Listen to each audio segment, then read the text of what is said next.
Shalom Bapak Ibu Saudara, mari kita datang kepada Tuhan di dalam doa dimanapun Bapak Ibu Saudara berada karena Tuhan ada di tengah-tengah kita. Bapa di dalam surga, kami mohon kehadiran-Mu sekali lagi untuk intervensi ketika kami belajar firman Tuhan. Supaya Engkau akan berbicara langsung kepada kami rindu mendengar lebih dari sekedar suara manusia berkata-kata, tapi kami ingin mendengar suara Roh Allah berbicara langsung kepada kami supaya kami bisa menjalani kehidupan kami dengan lebih baik lagi dan penuh dengan arti di tengah-tengah dunia yang penuh dengan gejolak dan kesulitan. Kami tetap mau mengarahkan hati kami kepada janji Tuhan yang tidak pernah berubah. Kami taklukkan pikiran kami, hati kami, dimanapun anak-anak-Mu berada saat ini Tuhan, kehadiran-Mu nyata dan kuat. Kami berterima kasih untuk kesempatan bisa beribadah sekalipun secara online. Itu tidak mengurangi kehadiran Tuhan dan kami mau siapkan hati kami kepadamu. Di dalam nama Tuhan Yesus kami berdoa dan mengucapkan syukur, haleluya, amin. Bapak Ibu Saudara, selamat datang di minggu ketiga bulan Desember. Dan tidak terasa waktu berjalan begitu cepat, kita sudah hampir selesai dengan bulan Desember dan akan segera memasuki tahun yang baru. Namun Bapak Ibu Saudara, beberapa bulan terakhir ini kita sudah banyak belajar tentang hikmat dan waktu. Dan kita diajarkan bagaimana cara kita harus menjalani kehidupan kita menggunakan waktu-waktu yang ada ini untuk berusaha mengerti kehendak Allah di dalam kehidupan kita. Termasuk di dalamnya adalah musim-musim seperti perayaan Natal sekarang ini Bapak Ibu Saudara ya. Dan bersyukur kepada Tuhan untuk satu kesempatan yang baik. Oleh sebab itu pada kesempatan ini saya ingin mengajak Bapak Ibu Saudara merenungkan kebenaran Tuhan bersama-sama yang saya beri judul Don't Miss Christmas. Jangan lewatkan Natal. Sekalian pengumuman buat saudara bahwa minggu yang akan datang GSDA Bethlehem akan menyelenggarakan perayaan Natal on-site maupun online. Ya tentunya on-site sangat terbatas, tapi tidak apa-apa, kita tetap bisa bersama-sama sebagai keluarga. Nah saudaraku yang kasih dalam Tuhan, ada beberapa orang yang kelewatan Natal yang sesungguhnya ya. Natal itu sendiri adalah berarti hari kelahiran ya. Jadi hari kelahiran saya juga disebut Natal ya. Tetapi dalam konteks ini tentunya kita bicara tentang Natal, kelahiran Kristus, Raja Damai. Nah saudara-saudara, orang-orang kelewat makna Natal, terlewatkan, they miss Christmas ya, yang sesungguhnya karena konsentrasi kepada hal-hal yang tidak esensi sebenarnya, yang lebih kepada aksesoris ya, misalnya kado Natal, baju Natal ya, THR Natal, dekorasi Natal, kemudian pesta Natal, kumpul-kumpul yang sekarang tentunya sangat dibatasin dan kita mau ikut arahan pemerintah ya untuk membatasi semuanya itu untuk kebaikan kita semua. Namun saudara-saudara ada juga orang yang ngambek ya karena acara tukar kado, begitu buka kado, wah hilang damai sejahtera karena tidak sesuai dengan pengharapan ya, apalagi sekarang bisa belanja online, semua bisa dicek harga dan lain sebagainya. Wah ini nggak sesuai perjanjian ya, dan begitu kehilangan damai sejahtera saudara. Saya ingat satu ketika masih remaja, wah sudah siap-siap ya saudara. Dulu kita kalau di kampung itu nggak bisa beli baju macam-macam, jadi akhirnya kita ke tukang jahit ya. Nah seringkali itu suka lupa gitu, lihat almarhum Nike Ardila dulu ya, salah satu penyanyi yang sangat top sekali saudara, dan wah model bajunya bagus ya Bapak Saudara. Terus mulai diambil gambarnya kasih ke tukang jahit, tapi lupa ukuran badannya beda sama badan saya gitu. Jadi waktu itu sempat bikin baju ya, dan malam Natal wah kita mau ke gereja mau pakai baju baru yang sudah dijahit. Ternyata setelah saya pakai baju itu papa saya datang ke kamar dan ngelongok, terus dia bilang begini, kok kayak kodok katanya gitu. Wah Bapak Saudara, saya marah dan hari itu saya tidak ke gereja dan tidak merayakan Natal hanya karena dibilang baju mirip kayak kodok yang saya pakai. Wah saudara-saudara, jadi itu cerita singkatnya. Wah, tapi apa yang saya ingin sampaikan adalah kita seringkali kehilangan Natal karena kita tidak stick dengan apa yang menjadi makna Natal. Ya, kita kehilangan damai sejahtera hanya karena urusan-urusan yang duniawi. Padahal yang dirayakan itu adalah hari kelahiran Raja Damai, saudara-saudara. Sungguh sesuatu yang sangat paradoks. Nah, Bapak Ibu Saudara, rupanya kondisi melewatkan Natal ini terjadi bahkan 2000 tahun yang lalu sudah kejadian, Bapak Ibu Saudara ya. Ada sejumlah orang-orang yang melewatkannya begitu saja. Mereka nggak mendapatkan apa yang menjadi esensi Natal itu sendiri, yaitu hari kelahiran Sang Raja Damai. Ya, dari kota Nazaret sampai ke kota Bethlehem, ya, ada begitu banyak peristiwa sebenarnya. Nazaret merupakan kota pertama yang menerima berita tentang akan adanya Natal. Bethlehem adalah tempat di mana kejadian Natal itu terjadi, Bapak Saudara. Dan ada banyak kesempatan untuk merayakan Natal, tetapi hanya sedikit saja yang betul-betul mengalami esensi Natal pada waktu itu. Siapakah mereka yang kehilangan Natal atau terlewatkan Natal yang sesungguhnya? Yang pertama adalah raja yang terlewatkan Natal, Herodes Agung pada waktu itu. Saudara, Raja Herodes adalah seorang yang hidup dengan penuh curiga.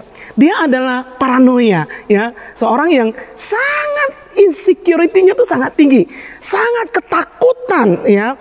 Paranoid ia juga, ya, punya kecemburuan yang besar, kekerasan hati yang sangat luar biasa, kejahatan yang sangat luar biasa, saudara-saudara, ya. Dia membunuh istrinya, dia membunuh mamahnya sendiri, Alexandra, dan kedua putranya sendiri, dan relasi-relasi yang lain, beberapa orang dibunuh oleh Raja Herodes ini, saudara-saudara. Makanya dia tidak bisa terima ketika orang Majus datang memberi kabar bahwa akan lahir raja orang Yahudi, which is itu adalah jabatan dia pada masa itu. Makanya dia memerintahkan orang-orang untuk membunuh bayi-bayi yang ada pada masa itu, ya. Dan karena dia merasa tersaingi.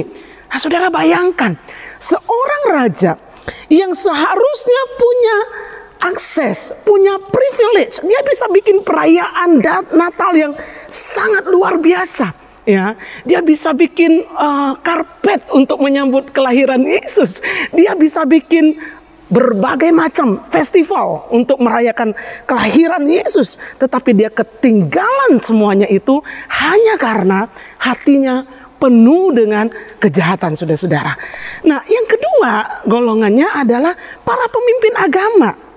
Mereka juga terlewatkan Natal ini, saudara-saudara. Bait suci di Yerusalem adalah tempat keagamaan yang tersibuk di dunia pada masa itu, ya. Banyak bakaran korban yang tidak pernah berhenti, persembahan yang tidak pernah berhenti, ganti shift dari pagi ke malam, malam ke subuh, dan seterusnya terus. Ya, orang-orang yang sebenarnya para pengajar agama ini adalah orang-orang yang canggih dengan firman Tuhan, canggih dengan hukum Taurat. Mereka berdebat, mereka sibuk mempersiapkan hukum Taurat, mempersiapkan aturan, mempersiapkan semua firman Allah, ya. Bapak Saudara bayangkan dari 10 hukum Taurat mereka susun sedemikian rupa, itu menyangkut kehidupan sehari-hari, makanan, kesehatan, hubungan satu dengan yang lain, ke dalam 613 mitzvot yang disebut di dalam aturan bangsa Yahudi untuk diterapkan dalam kehidupan sehari-hari. Ini adalah kelompok orang yang sangat dekat dengan firman Tuhan, saudara-saudara, ya. Mereka bahkan dari 613 itu mereka pecahkan menjadi 2, menjadi 248 itu mitzvot yang disebut dengan AC, ya. AC itu yang harus dilakukan, do's and don'ts. Jadi do's-nya yang harus dilakukan oleh orang Yahudi itu ada 248, dari 10 hukum Taurat dipecahkan. Yang don'ts-nya itu ada 365. Ya, saudara bayangkan kesibukan orang-orang ini, ya, berhubungan dengan firman Allah begitu luar biasa. Namun ketika Mesias lahir, hanya 5 mil dari kota Yerusalem, pusat dari keagamaan itu, tidak ada seorang pun ahli Taurat yang nyampe ke tempat palungan itu untuk menyambut Yesus, saudara-saudara. Anak itu tinggal seminggu kemudian setelah lahir baru dibawa ke bait suci. Justru anak itu yang dibawa ke bait suci, bukan mereka yang di bait suci ini yang datang untuk membawa persembahan kepada Sang Raja Mesias yang lahir pada masa itu, saudara-saudara. Oh, saudaraku yang kekasih di dalam Tuhan, ya. Kalau kita perhatikan, mereka ketinggalan Natal. Ahli-ahli Taurat, pemimpin-pemimpin agama yang begitu dekat dengan janji Allah, begitu dekat dengan firman Tuhan, mereka they miss Christmas, ya. Nah, kelompok yang ketiga adalah warga kota Bethlehem. Kalau saudara perhatikan pada masa itu di dalam kisah Alkitab diceritakan, Kaisar Agustus dari Roma memerintahkan supaya diselenggarakan sensus ya. Pada masa itu memang seringkali ada sensus yang dilakukan dengan tujuan untuk perhitungan pajak, karena Roma mengambil keuntungan daripada bangsa yang dijajahnya, yaitu yang Yahudi pada waktu itu, orang Israel ya saudara-saudara ya. Jadi tidak terlepas juga Israel harus mengikuti aturan ini, mereka harus disensus ya. Jadi Bethlehem pada waktu itu punya alasan yang kuat untuk tidak merayakan Natal atau tidak menyambut Natal kelahiran Yesus itu sendiri, karena tiba-tiba mereka menjadi sangat sibuk saudara-saudara ya. Kenapa? Karena sensus itu tidak terduga ya, sebuah desa kota kecil Bethlehem tiba-tiba penuh dengan sesak, tidak siap untuk tamu tambahan ya, sibuk, nggak sempet, tuntutan akan makanan, air, tempat tinggal dan lain sebagainya itu full ya, sehingga Yesus yang mau lahir di situ aja tidak punya tempat. Saudara-saudara bisa bayangkan itu. Nggak punya tempat ya. Semuanya sibuk dengan pekerjaan, dengan kelelahan, dengan burnout yang sangat luar biasa. Saya sebut ini sebagai full okupansi. Okupansinya penuh saudara-saudara ya, di jalan, di tempat tinggal, di penginapan, di rumah makan, semuanya penuh saudara-saudara. Di tengah-tengah kesibukan itu Kristus lahir. Dan kota Bethlehem pada waktu itu masyarakatnya mayoritas miss Christmas, saudara-saudara. Jadi itulah yang terjadi dengan warga Bethlehem, saudara-saudara. Nah, yang ketiga adalah Nazaret. Terlewatkan Bethlehem. Saudara, dicatat di dalam sebuah kisah bahwa Yesus suatu ketika pulang ke Nazaret ya, dan dia mengajar di rumah ibadah, dan orang-orang takjub dengan pengajaran itu ya. Namun dalam kitab Markus pasalnya yang ke-6 ayat 4, 5 dan 6 bagian A disebutkan di situ, maka Yesus berkata kepada mereka, kepada orang-orang, kepada murid-muridnya di situ, seorang nabi dihormati di mana-mana kecuali di tempat asalnya sendiri, di antara kaum keluarganya dan rumahnya. Ia tidak dapat mengadakan satu mujizat pun di sana kecuali menyembuhkan beberapa orang sakit dengan meletakkan tangannya atas mereka. Ia merasa heran atas ketidakpercayaan mereka. Saudara bayangkan itu. Dia lahir, Nazaret adalah sebuah kota yang menerima pesan pertama tentang akan kelahiran seorang Mesias dan Juru Selamat. Namun mereka juga merupakan masyarakat yang penolakannya besar untuk beriman kepada Yesus Kristus. Sungguh sebuah pernyataan yang menakjubkan. Yesus sampai bilang heran dengan kurang imannya mereka, saudara-saudara. Padahal mereka telah melihat bukti bagaimana Maria hamil selama 9 bulan mungkin pada masa itu ya. Mereka juga sudah mendengar pastinya keputusan Yesus ya. Kalau saudara bisa ikut ke kota Nazaret hari ini, di sana ada sebuah gereja yang didirikan untuk melindungi situs rumah dari Yusuf dan Maria yang bertetanggaan itu ya. Mereka pasti sudah mendengar kabar tentang malaikat yang datang kepada Maria dan memberitahukan peristiwa kelahiran Yesus.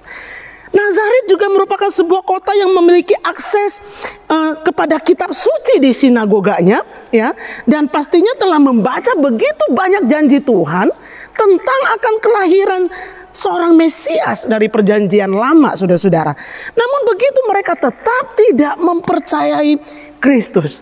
Saudara-saudara, Nazaret bukan saja melewatkan Natal atau miss Christmas, tapi komunitas ini kehilangan iman yang sebenarnya bisa mengubahkan kehidupan mereka ya. Sekalipun Yesus ada di tengah-tengah mereka, mereka tidak percaya. So they miss Christmas. Mereka lewatkan Natal begitu saja, Bapak Ibu Saudara. Bukankah ini sebuah tragedi yang sangat luar biasa, saudara-saudara? Kalau kita pelajari beberapa kelompok tadi, termasuk Raja Herodes, apa yang membuat mereka miss Christmas? Sebenarnya hati yang keras, hati yang jahat, hati yang dikuasai oleh ketakutan, agamawi, saudara-saudara. Sekedar beragama, ya. Okupansi yang full, hidup yang sangat sibuk, hidup yang penuh dengan akhirnya penuh dengan kekhawatiran, ya. Saya ingat firman Allah mengenai 4 macam tanah, ya.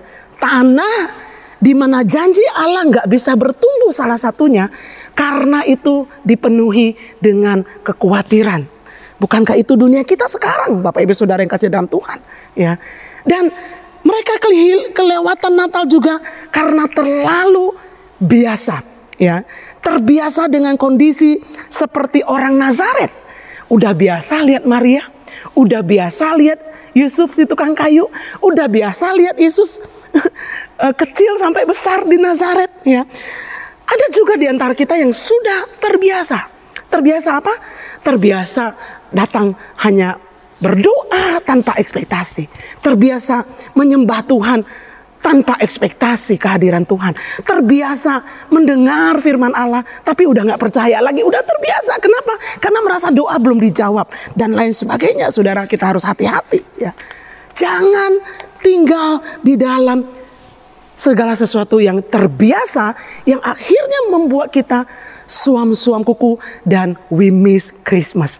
Kita kelewatan kehadiran seorang pribadi juru selamat yang sangat luar biasa, yang bukan saja mempersiapkan kita untuk kehidupan setelah dunia ini, tapi menjanjikan kehidupan yang berkelimpahan di dalam dunia ini. Makanya saudara-saudaraku yang kasih dalam Tuhan, dalam kesempatan ini saya mau mengajak saudara untuk hadir dalam acara Christmas yang dirayakan oleh seseorang bernama Simeon. Kita akan lihat kebenaran firman Tuhan. Simeon adalah satu karakter Natal yang jarang sekali dilihat, Bapak Ibu Saudara, ya. Saya bicara dengan salah satu leader dan dia bilang, Cik, saya baru pertama kali dengar nama Simeon, ya. Ceritanya maksudnya gitu, ya. Namanya mungkin sudah biasa karena ada orang yang nama Simeon, ya. Pastor Elisa juga ada anak yang namanya Simeon, ya. Nah, mari kita lihat karakter Simeon. Karakter Natal yang sering diabaikan. Namun dia menunjukkan kepercayaan kepada Tuhan, kesabaran dalam janjinya, dan ketergantungan kepada Roh untuk memenuhi janji tersebut yang luar biasa. Lukas pasalnya yang kedua, saudara, ini dicatat oleh Lukas, ya. Dr. Lukas mencatat ini dengan begitu terinci namun singkat tentang Simeon. Ayat 25 dari Lukas pasal 2 mengatakan, adalah di Yerusalem seorang bernama Simeon. Ia seorang yang benar dan saleh yang menantikan penghiburan bagi Israel. Roh Kudus ada di atasnya, dan kepadanya telah dinyatakan oleh Roh Kudus bahwa ia tidak akan mati sebelum ia melihat Mesias, yaitu Dia yang diurapi Tuhan. Ayat 27, ia datang ke bait Allah oleh Roh Kudus. Ketika Yesus anak itu dibawa masuk oleh orang tuanya untuk melakukan kepadanya apa yang ditentukan hukum Taurat. Ini orang tua yang sangat taat luar biasa. Ia menyambut anak itu dan menatangnya sambil memuji Allah, katanya, sekarang Tuhan, biarkanlah hambamu ini pergi dalam damai sejahtera sesuai dengan firman-Mu. Sebab mataku telah melihat keselamatan yang daripadamu, yang telah Engkau sediakan di hadapan segala bangsa, yaitu terang yang menjadi penyataan bagi bangsa-bangsa lain dan menjadi kemuliaan bagi umat-Mu Israel. Nah, saudara-saudara yang terkasih di dalam Tuhan, Simeon merasakan dorongan dari ilahi untuk pergi ke bait suci pada waktu itu pada hari dan jam yang tepat, persis ketika Yesus lahir hampir seminggu, ya, 8 hari. Pada hari yang ke-8 orang tuanya, karena mereka punya latar belakang culture atau tradisi dan keagamaan Yahudi, membawa ke bait suci untuk diserahkan, ya, penyerahan anak ini, Bapak Saudara, ya. Dan Simeon pada waktu itu melihat bayi Yesus, terus dia gendong bayi Yesus, terus dia memberkati. Nah, saudara, Simeon merasakan di dalam rohnya bahwa ini adalah Mesias yang Tuhan firmankan kepada Simeon beberapa waktu yang lalu. Makanya ketika itu Simeon menggendong anak ini, bayi Yesus ini, kemudian dia menyanyikan pujian yang sangat terkenal sampai hari ini, namanya Nun de Mestis. Kata-kata Simeon yang diterjemahkan itu, saudara-saudara, ketika Simeon melihat anak itu, dia katakan, aku telah melihat keselamatan yang dia impikan, yang dia harapkan, saudara-saudara, yang kepadanya diwahyukan beberapa waktu yang lalu oleh Roh Kudus, ya, bahwa dia tidak akan meninggal sampai dia melihat bayi Yesus itu, saudara-saudara. Bukankah ini satu pengalaman yang sangat luar biasa? Makanya ketika dia menggendong bayi ini, dia menyanyikan lagu pujian yang sangat terkenal, Nun de Mestis ini, kepada Allah, dan dia katakan, aku siap untuk berangkat Tuhan. Artinya dia siap untuk menemui ajalnya, karena Tuhan sudah menggenapi janji bagi Simeon bahwa dia akan melihat Mesias. Wah, saudara-saudara, ini adalah peristiwa yang ketika saya baca, oh Tuhan, terima kasih. Karena di dalammu janji Tuhan itu adalah pasti, Bapak Ibu Saudara. Nah, saudara, dua hal yang membuat Simeon mengalami maksud Natal yang sesungguhnya. Yang pertama, Simeon menantikan penghiburan keselamatan Israel dengan penuh pengharapan, dengan penuh ekspektasi, dengan penuh keyakinan di dalam dirinya, saudara-saudara. Saudara, kalau kita menunggu dengan iman janji Tuhan, maka pengharapan itu akan datang. Pengharapan pembebasan, pengharapan kelepasan, pengharapan kemenangan. Apa saja situasi yang saudara sedang hadapi, harapkan itu dengan ekspektasi, dengan iman, dengan keyakinan bahwa dia berjanji, dia pasti akan menepatinya, saudara-saudara. Simeon merindukan pembebasan untuk Israel dan menunggu serta mengawasinya. Dia hidup setiap hari menantikan itu. Dia hidup dengan semangat itu. Itu yang mendorong dia untuk bertahan sampai napasnya yang terakhir, bahwa dia akan melihat janji Tuhan, saudara-saudara. Ini penuh membutuhkan pengharapan. Harapan yang ditaruh pada tempat yang tepat, bukan kepada manusia, bukan kepada keadaan yang semeraut dan penuh tekanan pada masa itu, bukan pada skenario tertentu, melainkan ditempatkan pada Tuhan yang daripadanya penghiburan kita akan datang, saudara-saudara. Penghiburan yang abadi. Apakah ada janji keselamatan? Apakah ada janji penghiburan yang saudara sedang nantikan? Apakah ada janji pemulihan yang saudara sedang harapkan? Masihkah saudara dan saya melihat harapan dalam bulan ini, sementara suasana Natal, saudara-saudara? Izinkan pengharapan itu lahir kembali dalam hati kita dengan kelahiran Kristus yang kita rayakan. Izinkan bahwa janji Tuhan itu pasti digenapi, menggema kembali di dalam hati kita. Mungkin ada beberapa hal sudah terkubur karena saudara sudahlah, kayaknya nggak mungkin itu terjadi. Kalau itu dari Roh Kudus, saudara, mari harapkan. Kalau itu dari firman Allah, mari harapkan. Kalau itu adalah penampakan yang Tuhan berikan kepada saudara, mari harapkan. Tuhan, Engkau akan buat itu terjadi. Aku nggak mau menaruh harap kepada siapapun juga, tapi aku mau menaruh harapku kepada Tuhan. Kita perlu berpegang kepada janji Tuhan, Bapak Ibu Saudara, ya. Seperti yang dilakukan oleh Simeon dalam ayatnya yang ke-26. Dia menerima janji. Kepadanya dinyatakan oleh Roh Kudus bahwa ia tidak akan mati sebelum ia melihat Mesias, yaitu dia yang diurapi oleh Tuhan. Hal kedua, Bapak Ibu Saudara, yang membuat Simeon tidak melewatkan Christmas atau doesn't miss Christmas Simeon, ya, adalah dia mengizinkan hidupnya dipimpin oleh Roh Kudus. Ya, sangat sedikit catatan tentang Simeon di dalam Alkitab. Ya, saya sudah buka berbagai sumber dan bahasanya sama. Memang sangat sedikit.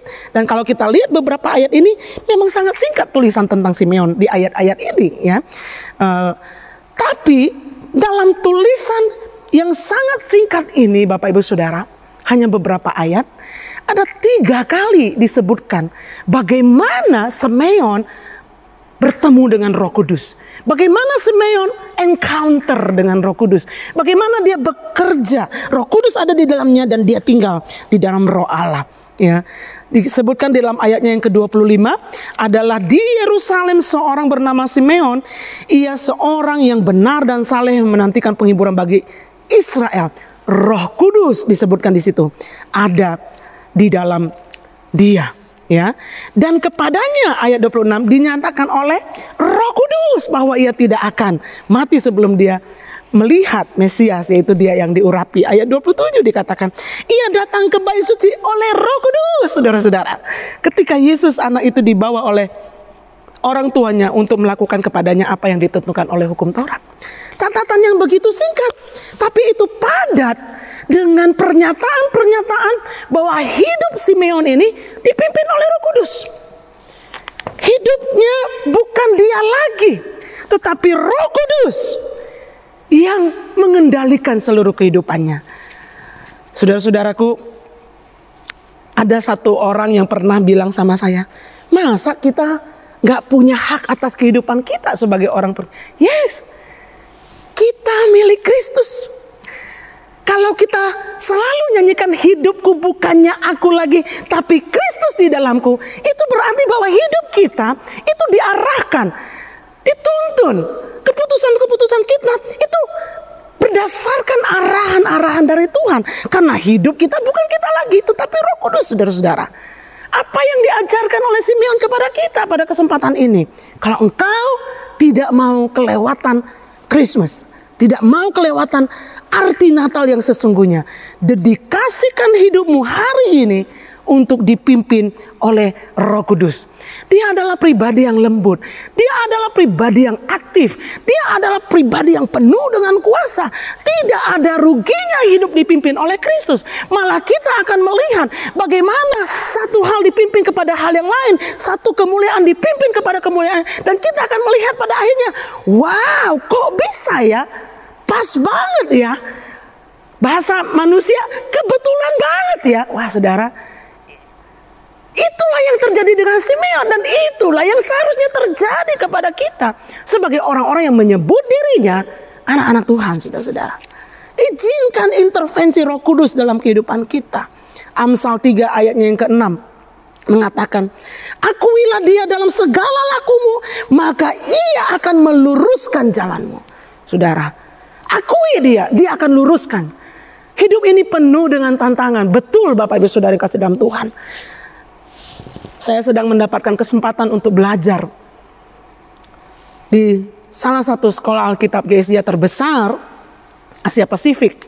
Ada di Baguio, Filipina, tempatnya Pastor Alif kuliah, Bapak Ibu Saudara.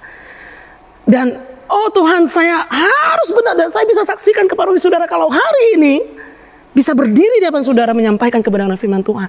Itu karena Tuhan saja. Dengan begitu banyak hal yang harus diselesaikan sambil kuliah, sambil pelayanan, pekerjaan juga menanti, pelayanan dalam keluarga juga menanti. Ada begitu banyak. Tapi Tuhanlah yang sudah menolong hingga hari ini, saudara-saudara. Saya ingat banget, ini sekarang saya sedang selesai dengan trimester yang kedua. Dan Januari akan masuk trimester ketiga. Pada peristiwa trimester yang pertama, saudara-saudara, saya ingat banget. Besok paginya saya harus presentasi dan itu sudah malam banget, saudara. Dan saya sedang menyelesaikan PowerPoint untuk presentasi, saudara. Dan saya mengucap syukur karena hampir selesai, saudara-saudaraku. Tapi ketika sudah hampir selesai, karena di layar laptop itu banyak layar yang muncul, saya salah klik, Bapak Ibu Saudara. Dan itu belum ke save. Satu file 27 slide yang saya harus presentasikan sebagai bagian dari ujian saya. Saya bilang, aduh Tuhan. Dan seperti biasa ya, saudara saya Sonya dengan segala keahliannya dia keluarkan untuk mencari file tersebut. Tidak ketemu, saudara-saudaraku yang kasih dalam Tuhan. Itu trimester pertama. Kemarin ada lagi cerita yang lain ya, tapi yang kemarin itu. Dan akhirnya saudara-saudara, saya harus bikin ulang puluhan slide tersebut. Dan oleh kemurahan Tuhan, hanya dalam waktu nggak sampai 1 jam, saya selesai dan saya bisa istirahat, saudara-saudara. Dan lebih dahsyat lagi, Saya dengar Tuhan bilang, jangan takut, aku menyertai kamu. Kamu pasti bisa selesai, kamu pasti bisa presentasi dengan baik. Alhasil saudara-saudara, besok paginya pas giliran saya mau presentasi, ya, internetnya bermasalah. Jadi dosennya bilang begini, kita lanjutkan presentasi 2 hari yang akan datang. Jadi giliran saya diundur ke 2 hari yang akan datang. Akhirnya saya bisa bikin itu lebih baik lagi, dengan lebih sempurna lagi Bapak Ibu Saudara. Ini mata kuliah penelitian, ya saudara-saudara. Dan setelah hari Kamis saya presentasi, saudara, saya dapat nilainya 100 dari presentasi itu. Ya, dan bukan cuma 100, saya dapat email susulan yang dosen saya bilang gini, Yohana, karena paper kamu memenuhi kriteria, saya tambahkan 3 lagi nilainya. Jadi nilainya 103. Saya belum pernah seumur hidup sekolah dapat nilai 103. Baru kali ini Bapak Ibu Saudara. Apa yang terjadi? Itu karena belajar. Kita belajar sudah. Saya nggak bilang bahwa saya sudah sempurna melakukan. Tidak, tapi saya belajar ketika oh Tuhan, Roh Kudus harus mengambil alih seluruh pikiran. Dan tinggallah tenang di dalam hadirat Tuhan. Tuhan pasti akan tolong dan Dia akan pimpin. Tapi kita harus bekerja sama, berani untuk bayar harga, saudara. Simeon adalah sosok yang sangat baik. Dari seseorang yang dipercayakan janji Tuhan yang sangat besar dalam kehidupannya. Dan dia bertahan dengan janji itu. Dia mengharapkan janjinya itu. Dan dia hidup di dalam Roh Kudus. Dan pada akhirnya dia benar-benar merayakan Natal yang sesungguhnya. Saudara, saya ingin menutup dengan kalimat ini, saudara-saudara. Ikutin perayaan Natal Simeon penuh dengan ekspektasi dan keyakinan akan kehadiran Juru Selamat. Kehidupan yang dipimpin oleh Roh. Ingat, ada raja yang melewatkan Natal. Ada pemimpin agama yang terlewatkan Natal. Ada masyarakat Bethlehem, ya, yang terlewatkan Natal. Ada juga masyarakat Nazaret sebagian besar yang terlewatkan Natal. Bahkan keluarga Yesus sendiri, beberapa relasinya terlewatkan Natal. Hari ini, jangan sampai saudara melewatkan Natal tanpa mendapatkan arti Natal yang sesungguhnya dalam kehidupan saudara. Pada kesempatan ini saya mau mengajak kita berdoa bersama-sama. Ya, sementara kita sedang menuju pada akhir puncak perayaan Natal minggu yang akan datang. Marilah terbuka kepada Tuhan. Ya, marilah semangatkan diri kita dengan janji-janji Tuhan. Ekspektasikan Tuhan setiap hari dalam kehidupan kita. Ya, dan biarlah kita mau dedikasikan diri kita setiap hari untuk dipimpin oleh Roh. Ya, seringkali hati saya pengen ini, tapi ketika Tuhan apakah ini? No, belok sini. Ya, kita harus lupakan agenda kita, ikut kepada apa yang Tuhan mau, dan kita akan melihat bagaimana Natal yang sesungguhnya. Kristus, Raja Damai, Kristus, Juru Selamat, Kristus pengharapan kita, Kristus Tuhan dan Allah yang berkuasa. Itu manifestasi di dalam kehidupan kita. Dimanapun saudara berada, mari kita datang kepada Tuhan di dalam doa. Taruh komitmen saudara kepada Dia pada kesempatan ini. Dimanapun saudara, haleluya. Bagi saudara yang ingin mendedikasikan diri saudara, yang pertama-tama kepada Yesus Kristus dan kepada pemeliharaan dan tuntunan Roh Kudus. Dimanapun saudara berada, mari datang kepada Tuhan. Angkat tangan saudara kepada Dia dan dedikasikan diri saudara. Saya juga mau mengangkat tangan dan terus belajar setiap hari untuk berserah kepada pimpinan Roh Kudus. Terima kasih Tuhan. Terima kasih Bapa. Terpujilah Engkau kekal selama-lamanya. Tuhan, dalam suasana bulan Desember penuh dengan perayaan Natal di berbagai belahan dunia. Bahkan di rumah-rumah kami, di kantor-kantor kami, kota kami sudah mulai terlihat dekor-dekor Natal. Tuhan, kami tidak mau kehilangan perayaan Natal yang sesungguhnya. Kelahiran-Mu di dalam kehidupan kami. Pengharapan-Mu lahir dalam hidup kami Tuhan. Janji-janji-Mu hidup di dalam kami, bukan mati. Bukan menjadi tulisan yang kami baca saja. Tapi hidup, dan hidup kami menjadi bersemangat oleh karena janji-Mu. Tuhan, kami tidak mau terlewatkan. Dimanapun anak-anak-Mu berada saat ini yang mengangkat tangan kepada Tuhan. Bapa, tuntunlah kami oleh Roh-Mu. Pimpinlah kami oleh Roh-Mu. Dan biarlah Tuhan akan selalu dimuliakan. Dan sungguh-sungguh kami mengalami Natal, kelahiran Kristus di dalam kehidupan kami. Terpujilah Engkau kekal selama-lamanya. Terima kasih Tuhan, dimanapun anak-anak-Mu berada, setiap kepala keluarga diberkati oleh Tuhan. Ibu-ibu rumah tangga, anak-anak, menantu, cucu. Tuhan, di musim yang sekaligus libur akhir tahun ini, Tuhan juga akan menolong kami. Dan Tuhan juga akan melindungi kami dimanapun kami berada.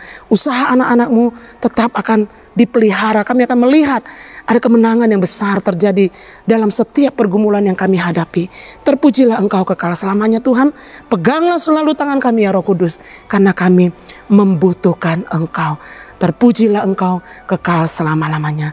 Tetap mengangkat tangan Bapak Ibu Saudara yang kasih dalam Tuhan. Kita akan berdoa terus untuk negara dan bangsa kita. Dimanapun saudara berada bersama-sama dengan keluarga, mari kita arahkan hati kita berdoa bagi bangsa dan negara kita, bagi kota kita. Tuhan, kami menyerahkan seluruh bangsa ini ke dalam tangan Tuhan. Negara Kesatuan Republik Indonesia yang ada untuk Tuhan juga, untuk kerajaan Allah juga. Kami berdoa dan memberkati bangsa kami di dalam nama Tuhan Yesus. Engkau memberkati pemerintah kami. Engkau memberkati Bapak Presiden Joko Widodo bersama seluruh jajaran menteri sampai kepada pemerintahan yang ada di tingkat desa-desa, kelurahan. Tuhan, RT dan RW, kami berdoa dan serahkan ke dalam tangan Tuhan. Mengingat pertolongan-Mu yang begitu hebat sepanjang tahun ini, Tuhan, kami bersyukur. Dan kami juga berdoa untuk persiapan-persiapan penutupan tahun dan pembukaan tahun bagi bangsa dan negara kami. Dan pemerintah kami dengan semua kebijakan-kebijakan yang ada. Tuhan melindungi dan menjaga. Terutama hati mereka Tuhan. Jaga dan kuatkan untuk terus ada di dalam takut dan hormat akan Engkau. Di dalam nama Tuhan Yesus, kami menolak semua rancangan jahat atas bangsa kami, atas masyarakat kami, atas kota kami, atas pemerintah kami. Di dalam nama Tuhan Yesus.